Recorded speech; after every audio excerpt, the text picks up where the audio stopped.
The day Markov was stabbed by poison, Markov and me, we were having a cup of tea.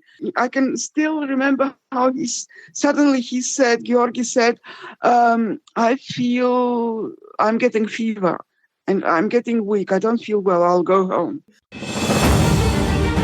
This is Cold War Conversations. If you're new here, you've come to the right place to listen to first-hand Cold War history accounts. Do make sure you follow us in your podcast app or join our emailing list at coldwarconversations.com. Svetlana came from a dissident Jewish family opposed to Soviet rule in Latvia. Her parents survived World War II, but during the Stalin era, 2 members of her family were held in the Gulags. It was almost impossible to leave the Soviet Union. However, in 1971, the first opportunities for Jewish emigration appeared, and Svetlana, then aged 12, and her family left legally.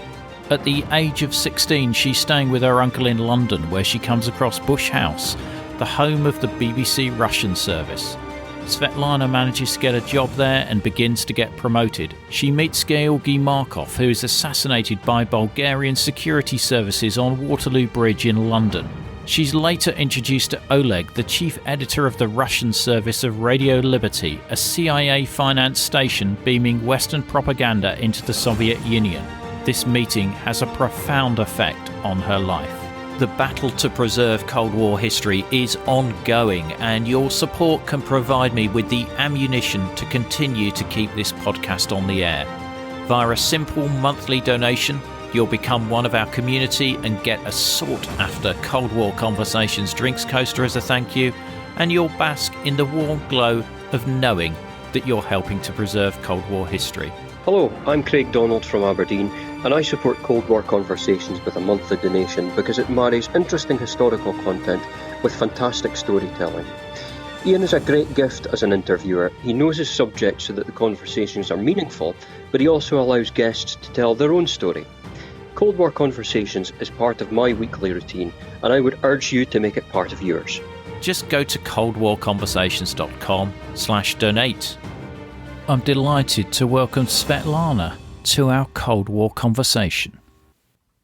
I was born in a Jewish family. My father, my late father, and my mother, my late mother, they were both born shortly before Latvia was annexed by the Soviet Union. So as children, or as youngsters, teenagers, they could still remember the free Latvia, and they were quite shocked for the rest of their lives, I think, with what happened to them. And especially interesting is the story of my father. His native language was German. German, like many Jews. He was Jewish, just like my mother.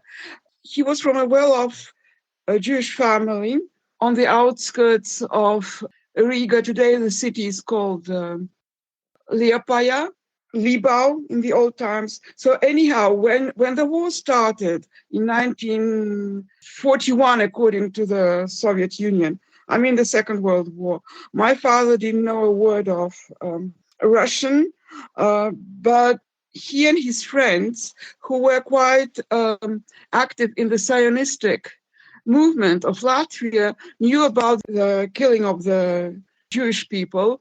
So he was wise, together with his friends. He just turned 19 or so, or maybe 20. So he was wise not to wait for in Riga for the Germans to come. They went towards the Red Army. When they ran into the Red Army, they didn't know a word of Russian. So it took them about 2 weeks to prove that they were not fascists. So they were lucky not to be killed by the Russians. In fact, there is a story that there were 5 of them, and one of the persons was killed because they couldn't get a translator soon enough. Incredible. Can you tell me what role your father had in the Red Army during World War II? So eventually, when the Russians took my father into the army, he was a student of medicine but not yet qualified. He didn't finish his studies. Some years ago, about a year ago, when Russia started publishing their archives, I found the card of my father there. And I was surprised to see that he went all through the war. He reached the rank of colonel. He was head of a medical unit. But because he was Jewish, he was not quite allowed to be in the forefront, so second line. Anyhow, he finished the war in the rank of colonel. After the Second World War, the German prisoners of war were slowly sent back to Germany. And my father couldn't leave the army after the end of the war because he was ordered to stay as a translator for the prisoners in the prisoner camp. And prisoners were slowly returned to Germany. My father was not released. It was during the Stalin's time. So just in case, I guess, to make sure that my father turned sides and stay as a German spy in USSR, he was put in Gulag. And it was 1953 when Stalin died, when my father was released. And the same fate happened to my uncle. We say in Russian, from bell to bell. He stayed for 15 years in Gulag because he told a joke about Stalin. So I'm a late child to my father because he was over 40 when I was born. And these stories that were told in the family, but really in a very quiet manner. You can imagine what kind of atmosphere we had. Basically, all my relatives were victims of the Stalinist repressions. It's hard to imagine living under that level of repression, but I appreciate you sharing that, Svetlana. Did you have any relatives in the West? One of my mother's brothers in 1956, I think it was, when Jews of Polish descent were allowed to go to Israel, to leave Russia. So my mother's brother, who I only met then later when we went to the West, he left immediately to Israel because his wife was a Polish Jewess. To say that it was a liberal Jewish family is saying too little, because my parents belonged to a Zionist group, a clandestine group in Riga.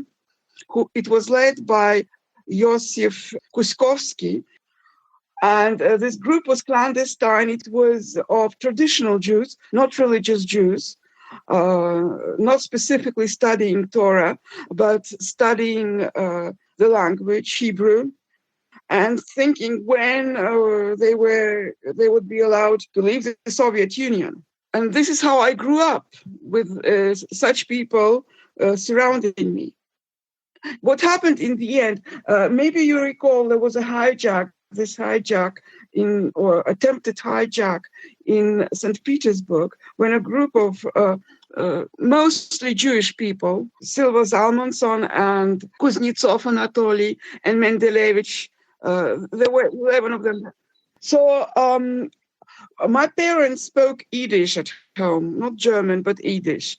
And they thought that I don't understand it because I never talked back to them. I answered them in Russian, especially my father. He spoke Russian with a very strong Baltic German accent. Anyhow, my parents spoke about this hijack at home because we're second line organizers of this group. And from what I understand, I was really little at that time. Phone calls were coming in from the United States or from abroad. And every day, the phone calls came to a different phone number. This was in an attempt to make it a little bit more difficult for KGB to find out what's going on. So I remember when, with my father, we went to the central telephone station. This is how it was done those days. And we ordered We paid, I think, 6 or 7 rubles, which is a lot of money at that time. And in order to speak some number abroad for 5 minutes. Then I remember my parents tell each other in Yiddish that it will not work out, that the KGB found about it, that the hijackers will be arrested when they climb the first steps of the airplane. And this is, in fact, what happened. We have an episode that covers this hijacking attempt. It's episode 258. There'll be a link in the episode information. I was a little girl. I was 12 by then. I was a little girl, and I got so offended by it, by the fact that people were not allowed to go. I decided to do something. There was some kind of poem from a French poet who was a communist, but he wrote a poem, something like, "Let my people go." Let's summarize, like, "Let my people go." So there were no Xerox machines at that time. It was 1971.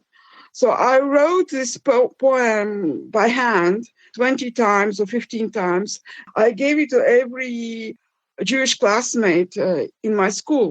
At the same time, I was, it's interesting, my mother, although it's not common, but my mother insisted that I train, figure skating, which is quite a hard sport. It's not common for quiet girls from a Jewish family. Maybe languages and piano, which I also did.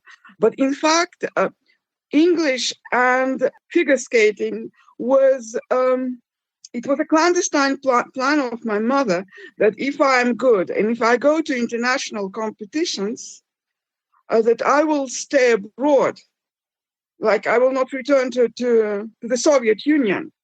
I was training in the national team, and after school, I went to train, and I came back very late. Maybe it was late, 9 o'clock in the evening, because we practiced 4 or 5 hours a day at the skating rink. So I come home and I see a black car, like a big, we called it Voronok, a black Победа, which was driven normally by high officials, party officials. But the black ones were for the KGB. So can you imagine, a 12-year-old girl, I come back from training, and I see this car in front of our house, and I remember what I did during the day at school. But what should I decided, what can I do? I decided to go home, to go upstairs. And to my surprise, the person who came to visit us was the father of my classmate, a Russian girl.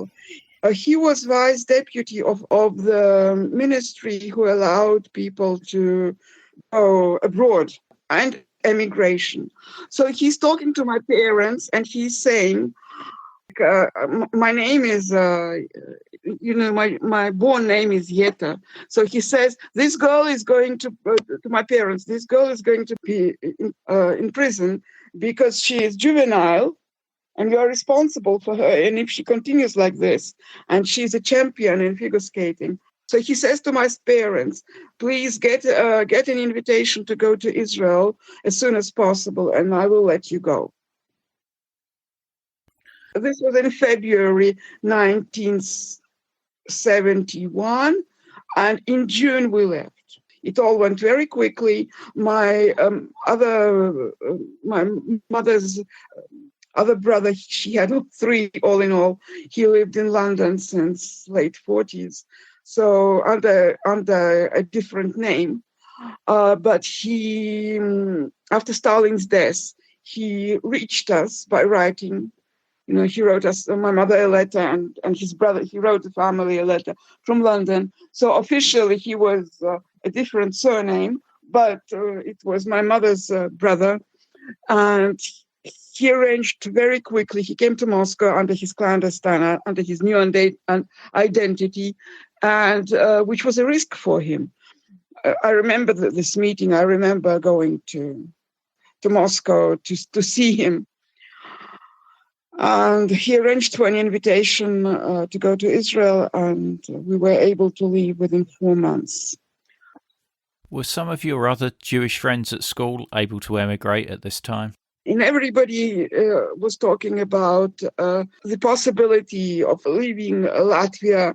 And in my class, there were maybe out of 30, 18 Jewish students.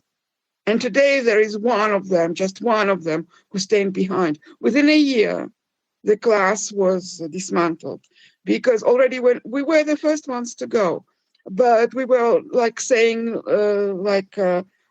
see you soon. Of course, nobody was sure of that.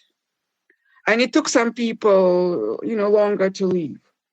But the feeling was that we will never come back to Latvia, but the feeling was that we will see each other again. How did you leave the Soviet Union?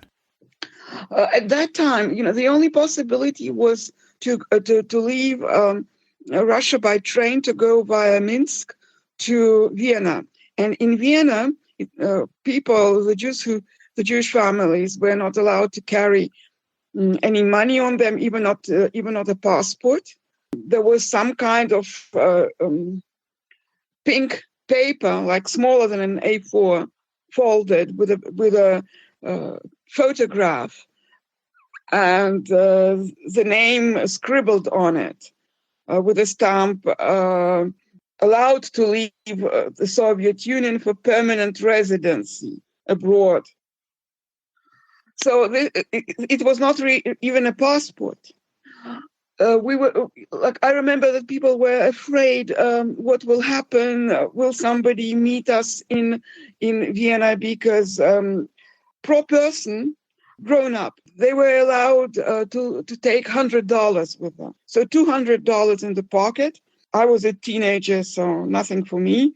And all the families coming to Vienna, and not just mine, just ours, maybe 10 families from Riga. And the journey took us a little bit over 24 hours. So anyhow, we arrive in Vienna and we get off the train thinking, who will be there to meet us? The famous Sochnut, the agency, the Jewish agency for Israel people, Sochnut. They were there. They were there standing on the platform, waving. And they took us, at those times, they took us to a castle which they rented. It was called Schönbrunn.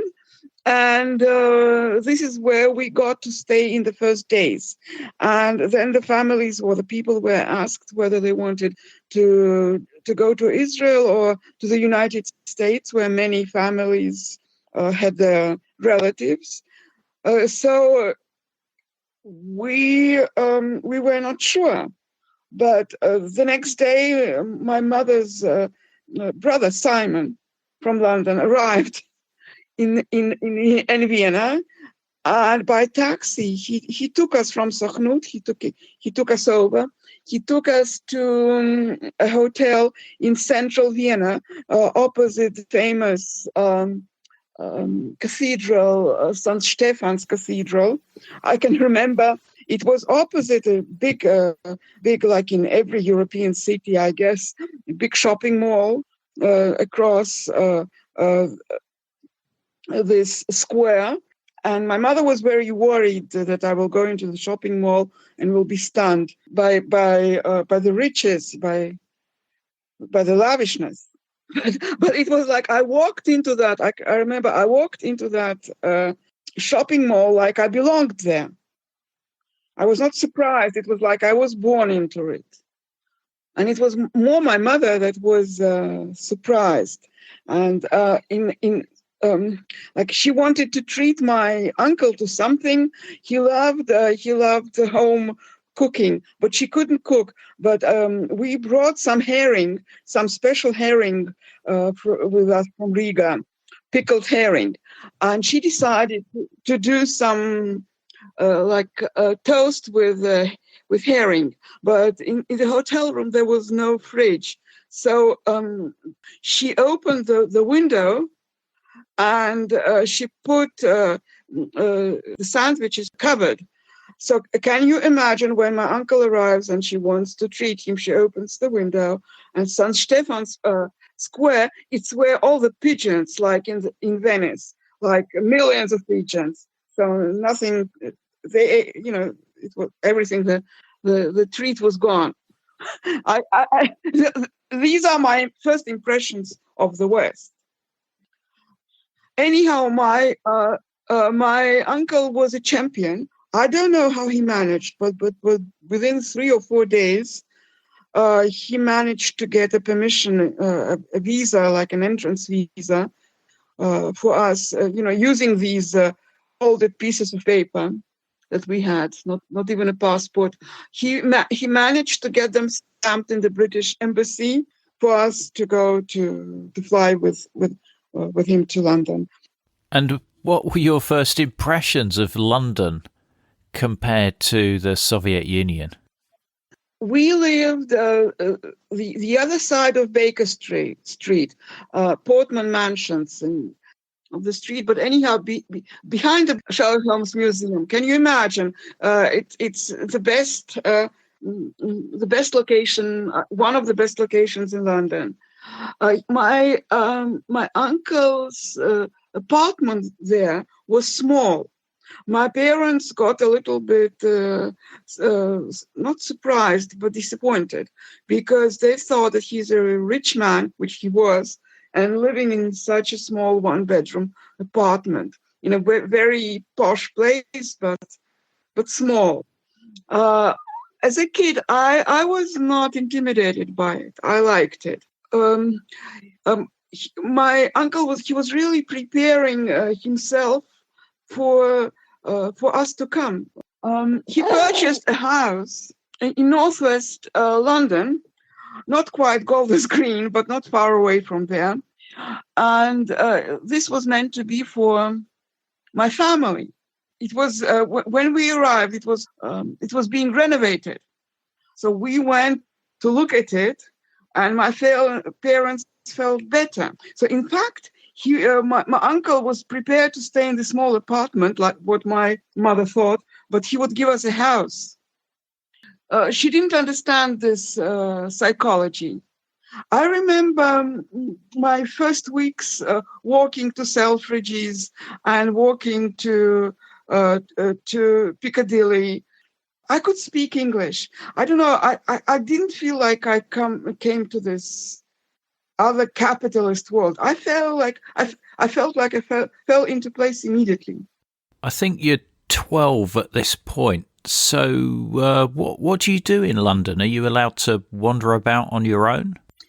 I was allowed to walk on my own, but it wasn't for too long, because my mother didn't get along with her brother, and about 2 months later, late August, my father decided that he will take the family to Israel.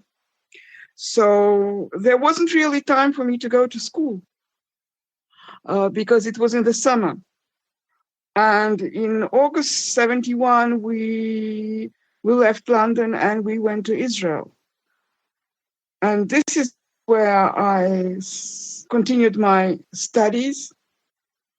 It was very fast. I have a nightmare still because I always skipped. I guess my education in Riga, in this very elite school in Latvia, I guess the education was very good because I was just skipping classes. So very shortly, in a year, I found myself in Israel, almost reaching like what you would call in England A levels, my matriculation exams. In the meantime, I stayed in Israel less than 2 years. And in those 2 years, I traveled twice back to London. My uncle felt that he could do maybe more for me than my immigrant parents.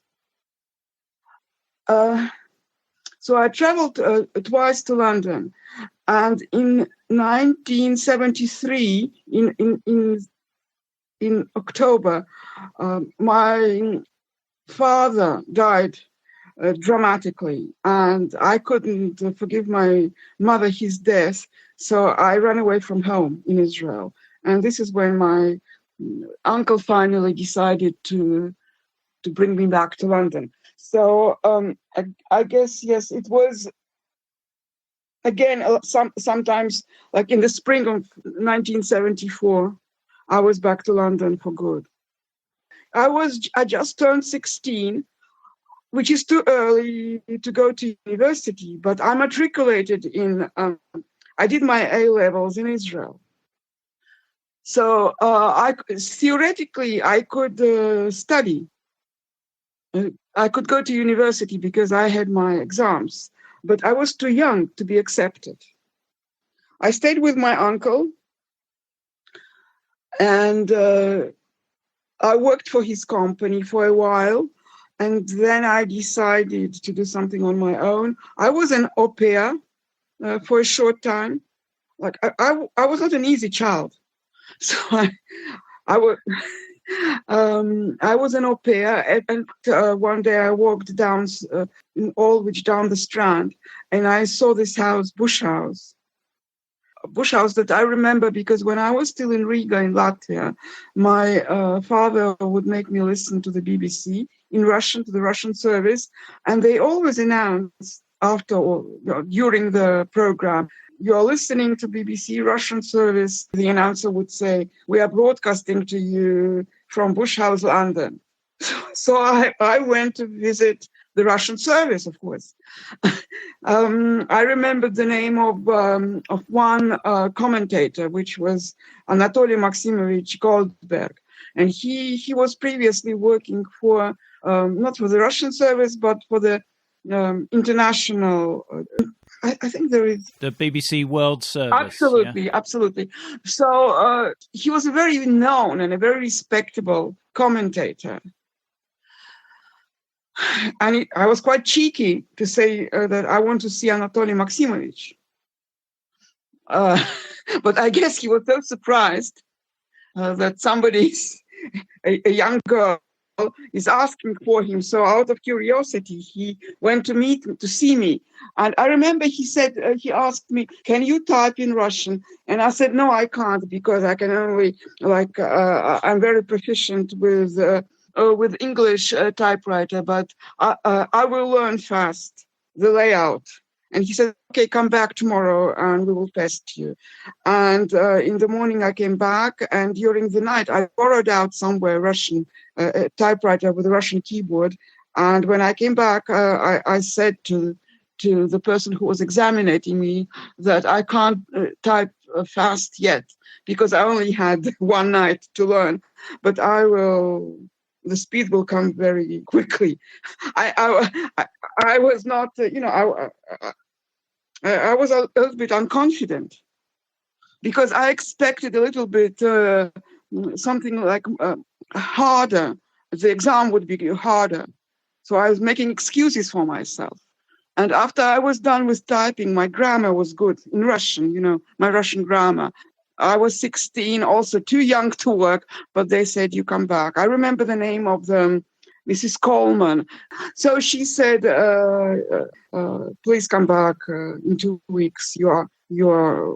This is how long it will take us to process your papers with the Home Office to get a work permit." So I think that was it. That was my destiny, because I still didn't have proper documents. I didn't return back to Israel, so my documents also were not extended. So I guess this was my destiny, because only such a strong company like BBC could legalize, let's put it that way, get my papers straight with work permit and everything. So I came back 2 weeks later, and I was the youngest, I guess, in the Russian service. I was the youngest employee among all these new immigrants, mostly already new immigrants from the Soviet Union. All radio stations like Voice of America and Radio Liberty and BBC were trying to hire newcomers from the Soviet Union because the old guard, the old emigration, they were getting old. Their Russian was not good anymore, not up, like it was the Tsarist language, and they needed fresh blood. There were some extraordinary persons there from the first emigration. So people with highly cultured people with very, let's say, aristocratic biographies. So on the one hand, but they were getting less and less. And 80% were already newcomers from the Soviet Union, the immigrants. They were all against the Soviet Union, very liberal, very dissident, mostly dissident. And this is how I guess, had it not been BBC, I would have integrated completely into the London life, and I probably would have forgotten Russian by now. But I guess, again, it's destiny for me not to. I don't know which one would be better for me today. I was young. I could have become fully integrated. But there you are. And I ended as the youngest employee in the Russian service of the BBC. Did you ever meet Georgi Markov, the BBC Bulgarian journalist who was assassinated by what's thought to be the Bulgarian Secret Services in London? Of course, the Bulgarian section was on the same floor. Just we occupied maybe 10 offices, like 10 rooms, and the Bulgarian section was the next. So it was only obvious that we would meet each other during work. But it was also very common for us to go down to canteen, to the big BBC canteen, and the day Markov was stabbed by poison, by umbrella. I remember it was Natasha Ray. She ran away in Algiers. She didn't return. She was a Russian, not an emigre, but a defector, a Russian defector.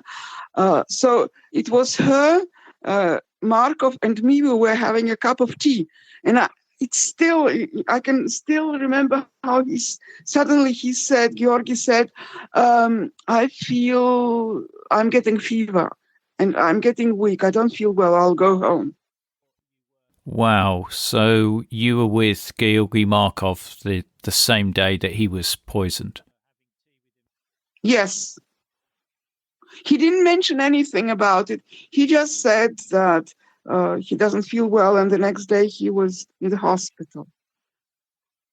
But they couldn't save him. What was he like? Was he quite fun to be with?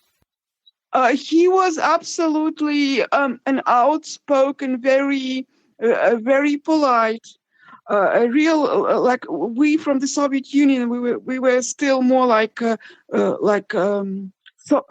Russian, under Russian culture. But he was very European, very polite, very kind. I never saw him being distressed or like not agreeable. I mean, he was a very polite, nice person. I lived in London at the time that Markov was assassinated, and I clearly remember all the press intrigue about this story and the fact that somebody appeared to have jabbed him with a poisoned umbrella on Waterloo Bridge at a bus stop. It was a shock. It was a shock. Of course, it was a shock to all of us at the radio, because we felt, of course, he was preparing a series of programs about the Bulgarian leader, party leader. But we all did some kind of Solzhenitsyn programs on Solzhenitsyn, of forbidden stuff. We were distressed. Now, around this time, you meet Oleg, who has a massive impact on your life.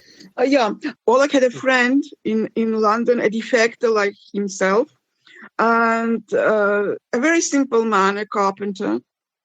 But still, he was a Russian and he was fun. And Oleg used to come to London once every 2 years because he shopped at Harrods. He exchanged his wardrobe every 2 years.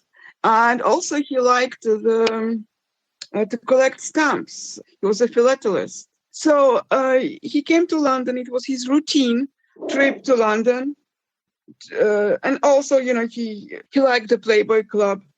So he came to London and he stayed with Vladik.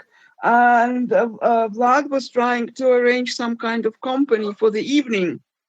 I basically rejected. Vlad was maybe around 40. Oleg was 34. So I basically rejected men of this age. They were too old for me. So I rejected the invitation for the evening, but they were adamant. In the evening, I already had my own studio flat in Judd Street, and they knew the address. I think Vlad did some carpenter work for me before, so they knew the address, and they knocked at my door. So I opened the door, and then I couldn't escape them. Vlad came with Oleg, and he said, "Get dressed. We're going out." So we went to Playboy. What were your first impressions of Oleg? He was like a typical Slav, not too tall, but very broad shoulders. And I saw his shoulders from the back when we were getting into Vlad's car, and I felt protected behind those shoulders. A young girl without her parents and being on her own in London, when I saw him from the back, I felt protected. He was very, very quiet person. He didn't speak much. He gave the impression of a very confident person. So all in all, I liked him. I've read one of your descriptions of him as he looked like a Russian Alain Delon. Absolutely. Everybody, the girls were behind him. It was terrible. Everybody wanted, we were not too many Russians, or Russian-speaking, let's put it that way, a better explanation, not too many Russian-speaking persons in Europe at that time, maybe all in all, maybe 500. So, and that's maybe even too much. But if somebody wanted to date a common, like from the Soviet Union, there wasn't too much choice. The girls were behind him, girls that were older than me and more experienced. And I guess this is what turned Oleg off from these women. He was not in a rush. He was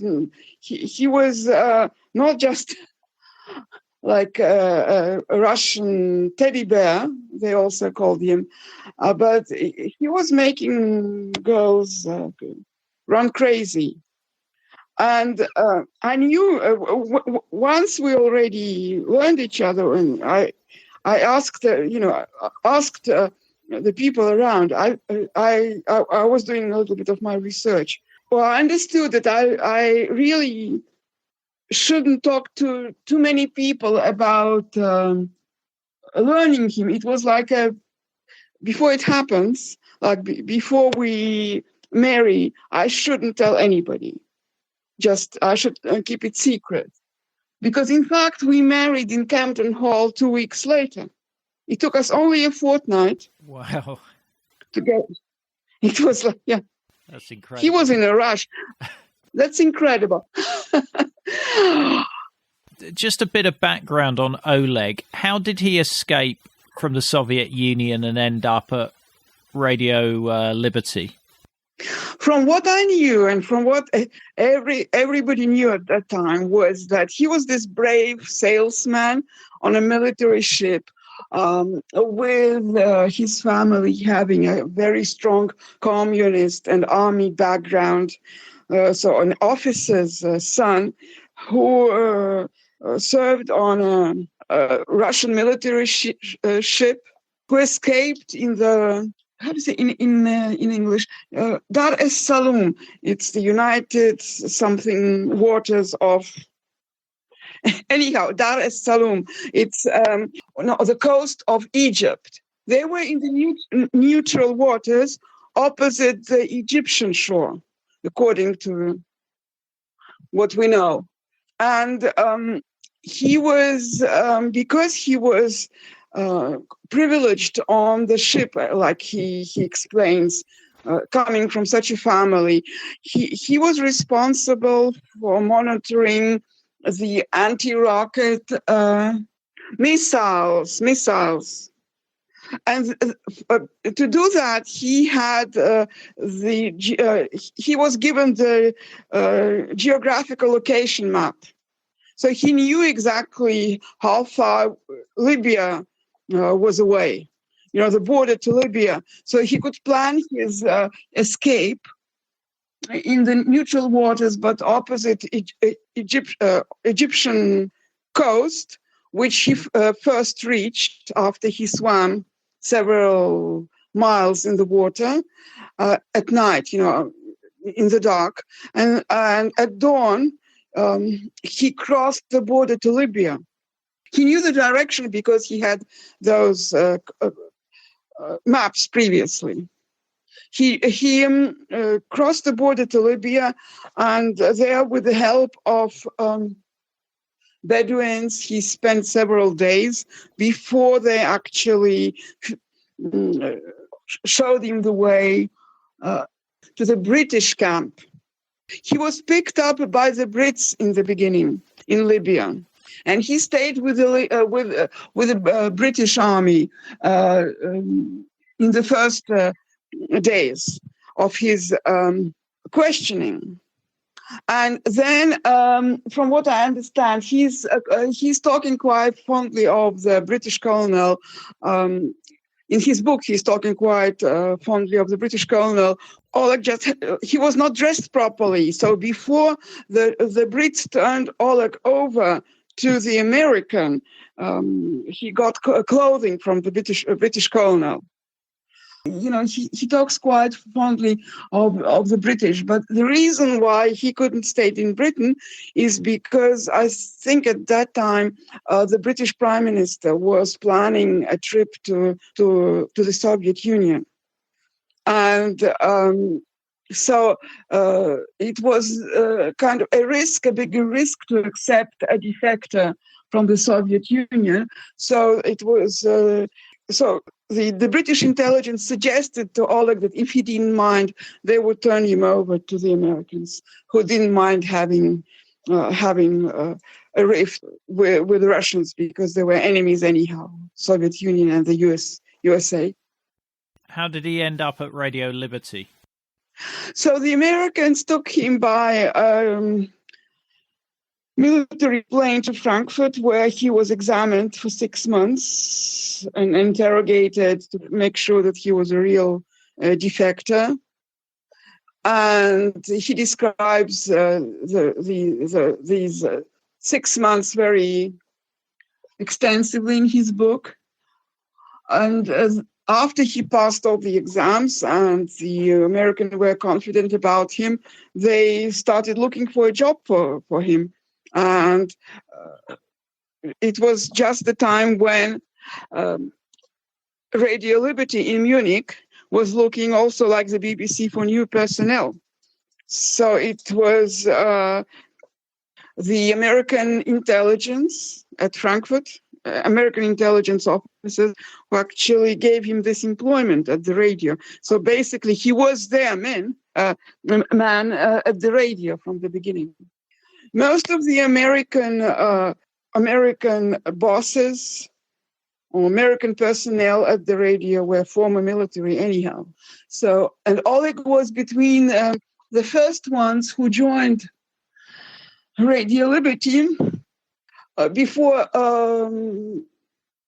other immigrants were recruited, but they never had the same rank because they were just immigrants, and Oleg passed the examinations at the American military intelligence, with the military intelligence. So obviously he was a different rank, which many employees of the radio later couldn't understand.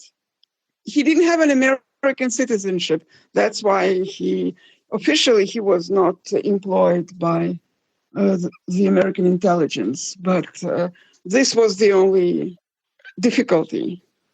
And what role was he doing when he met you? When we met, he was already chief of the news, of the Russian news. But Americans liked stable people with families and children. So when we married, it gave him kind of a push. And very soon he was offered the job of the senior editor of the Russian service, which was the highest rank that a non-American could reach or could be at the radio in the Russian service. And what's the difference between Radio Liberty and Radio Free Europe? These are two different, in one building, but two different activities.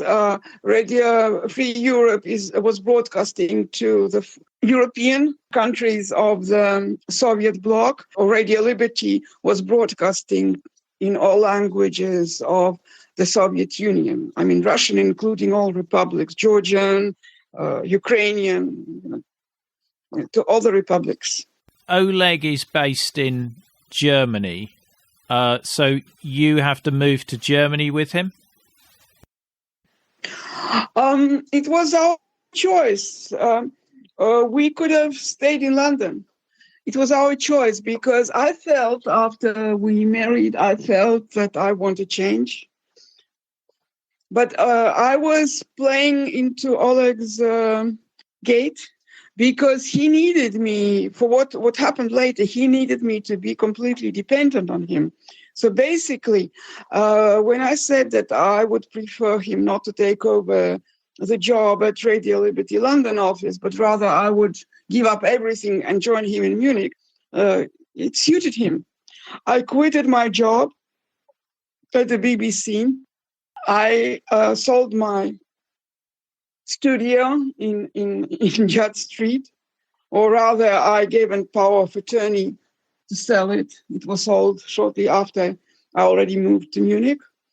And the money was transferred to me then from London.